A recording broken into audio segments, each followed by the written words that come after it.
looking for options for better sound? Don't buy that overpriced or knockoff USB microphone until you watch this. Hello, welcome to my channel. My name's Dave, and as you can see, I am a bit of a geezer. My channel's all about things that you can do with tech. I welcome comments and subscribers. Very early, before this pandemic hit, I had purchased a better microphone, the Samson G Track Pro. It is simply a better microphone than the one that is inside the C920 webcam. Well, what do you expect? Now, back when I bought it, it wasn't a cheap microphone, and in fact, a good XLR studio mic could be had for a similar price. Perhaps something like the AKG Pro Audio C5, or, well, even the AT2020 is in that same general price bracket. Now, good XLR studio mic, a professional will probably laugh at that because studio mics can get pretty pricey, but that's another topic. Getting a good sound for entry level, the non-professional, the hobbyist, the non-profit that had to shift gears during this pandemic. Here we have a price for value consideration, and there's going to be some judgment calls. Today I am looking at an option for you to weigh, something other than getting another USB microphone for recording your audio. You might have adjusted your gain, you're not overdriving your mic, you're not getting clipped, you've done other tweaking to bring up the softer sounds, but it's still not enough. You don't like the sound for some reason, and, well, you also have the options in your recording software to try to tweak it some more. In my case, in OBS Studio, there are options for adding filters like noise suppression and a compressor. And still, even with these, sometimes it's not enough to get you the sound that you're trying to get.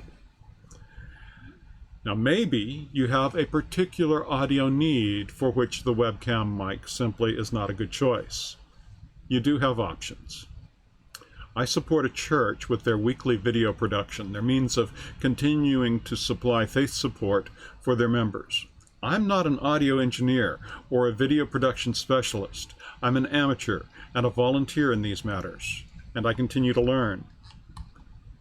But to provide hymn tunes for the church, well, initially I obtained audio tracks from two sources that produce them for small churches to use at no cost. They are public domain tunes and copyright free. Audio performance tracks, copyright free. They served the purpose. But this went on, and the congregation was missing the playing of their regular accompanists. So, with equipment on hand, I built a one-touch recording appliance so that the accompanist who has no computer experience could come in and easily do a recording session. Well, it works. And we've used the recordings. But after 4 recording sessions, we're looking for some options to improve the sound quality. So I explored getting another mic like the one I use at home in my office, the Samson. Ouch. Just like for webcams, this pandemic has caused an uptick in the price, 30 to 40%. Really? Whatever the market will bear is good capitalism, but Christians don't consider it to be good stewardship. So what could we do with a similar dollar investment? I mean, it's not a major investment, but when you're operating in the red already, you look very carefully at every purchase. So the church has on hand some microphones for their regular sound system. They're not presently being used. What about using them? Is there a way? What do we need to do in order to get those XLR mics to connect to the computer that's doing the recording? Either through an audio jack or through USB. There are ways of doing it. Now, very quickly, there are a couple of kinds of microphone that are used in this way, these XLR mics. There are the powered mics, and there are those that don't need the power. Some powered mics have an internal battery supply, and some require what's called phantom power, a block that sits between the microphone and the mixer board. With some microphones, you might be able to use an XLR to USB cable. Easy as can be, low cost. But is it the right thing for you to pursue? I don't know. What I've done is I have picked up 3 microphones and I will be connecting them to my office system through a multi-mix board. This is the device.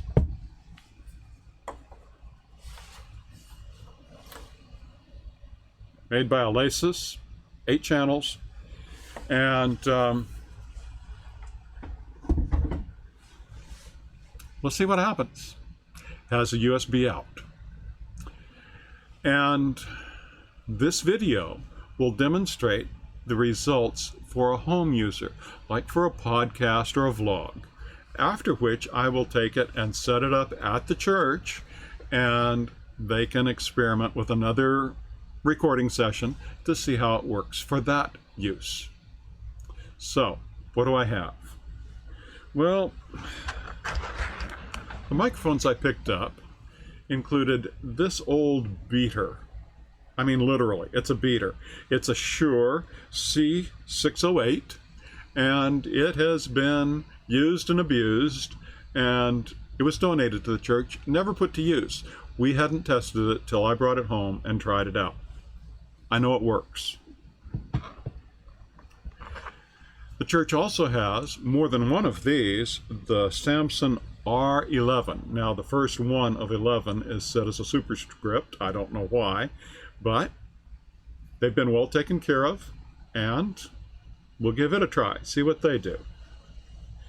And because this church is involved in cooperative ministry with another church, I borrowed a microphone from the second church, and this is an Audio-Technica, and it is an MB4000C. 3 different microphones. We'll check them out and see how they work with this soundboard and how their sound compares to what I'm currently doing, either with my Samson G Track Pro or with the internal microphone of the C920. What might we expect from these microphones?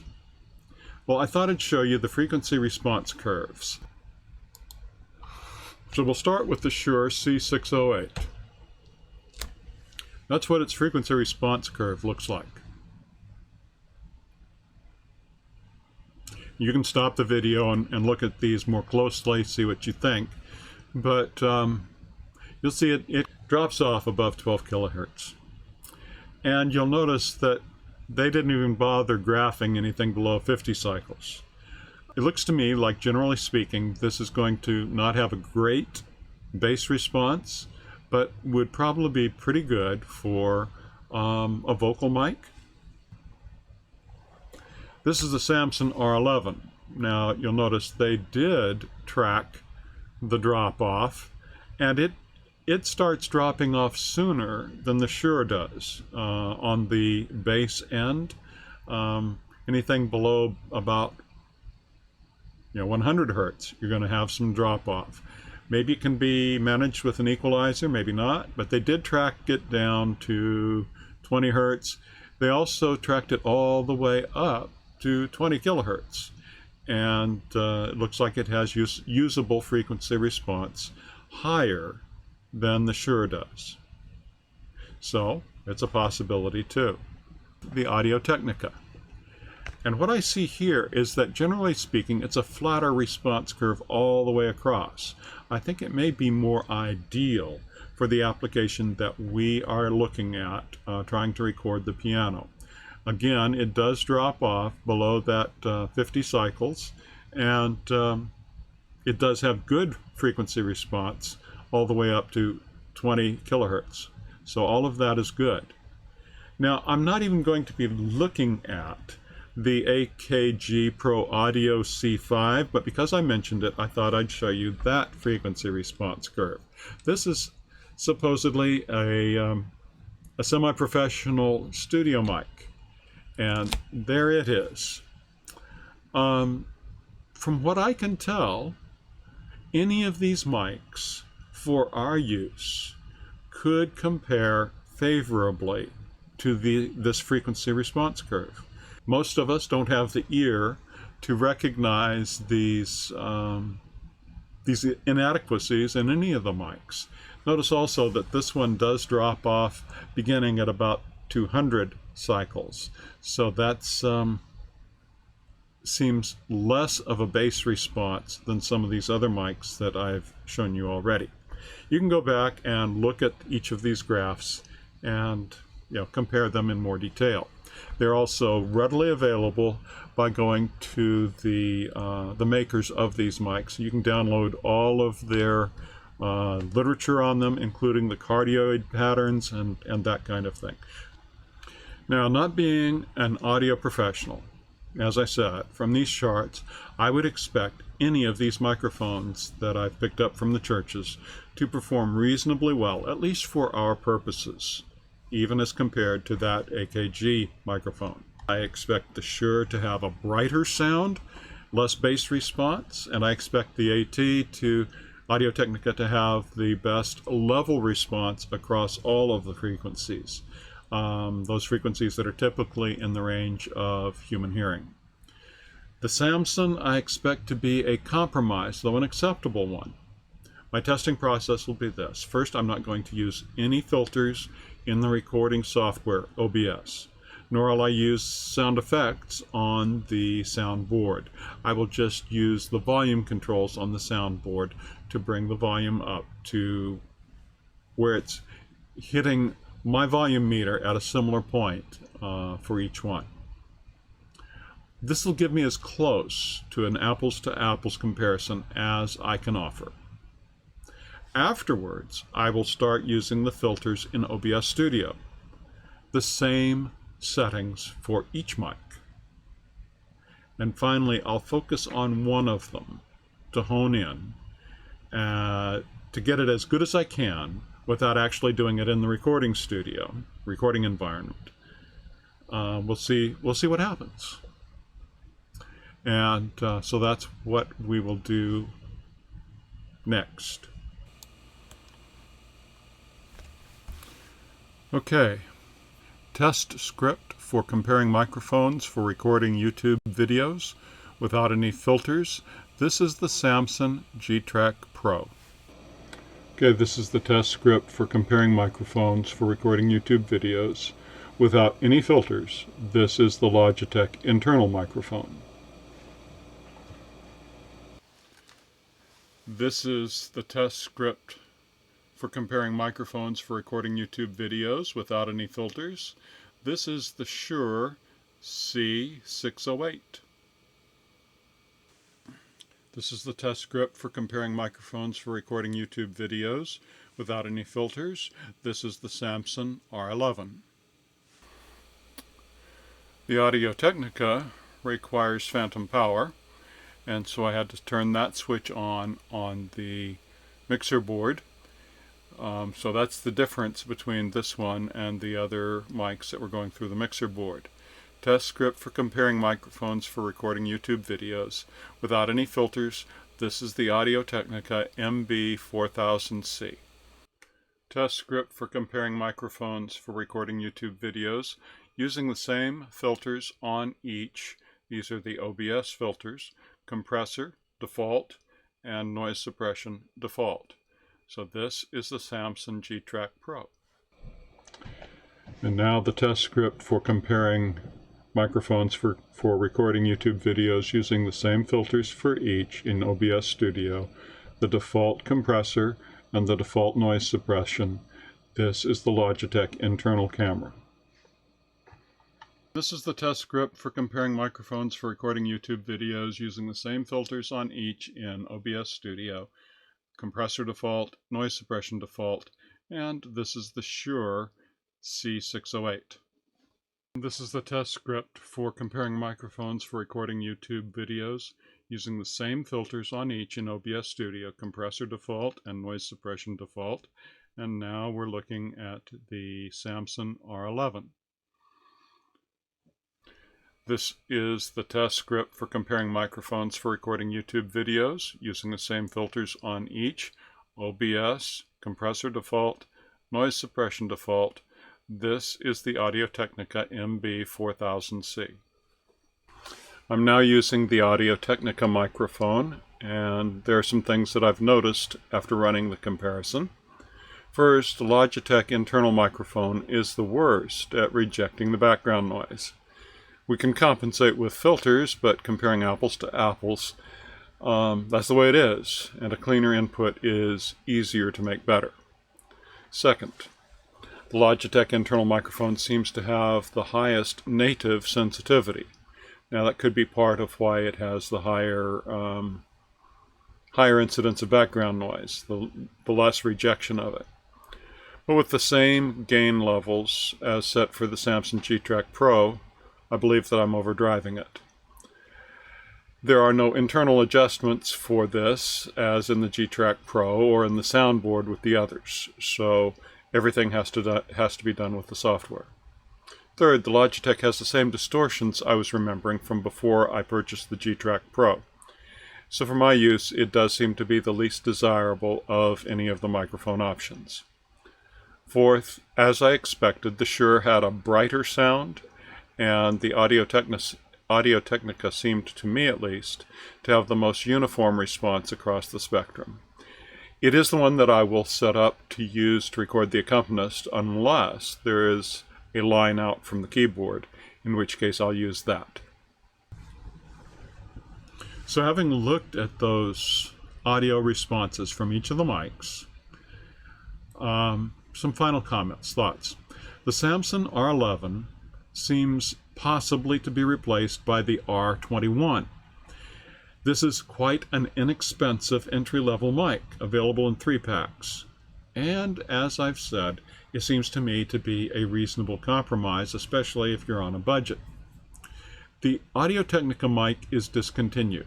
The company recommends the MB4K, 4K, 4000. You'd expect them to be very similar. However, though it has similar specs and an MSRP of only around $140, the company also says it's out of stock. I suspect what that means really is discontinued. Possibly it means that there's been so much demand for it they can't keep up, and so they've got a problem that way. But and I didn't find an actual frequency response chart for it.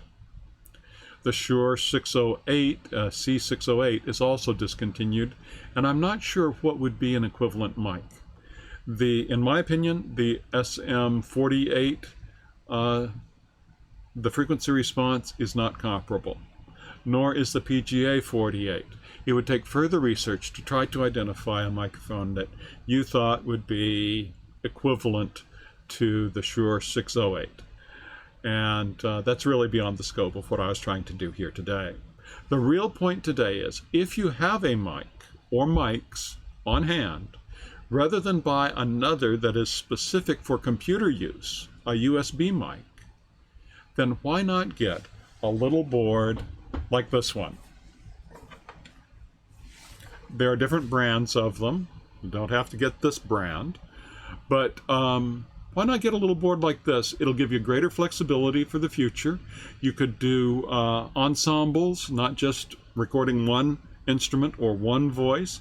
8 inputs on this, 4 of the XLR mics, and then 4 more of the unbalanced inputs.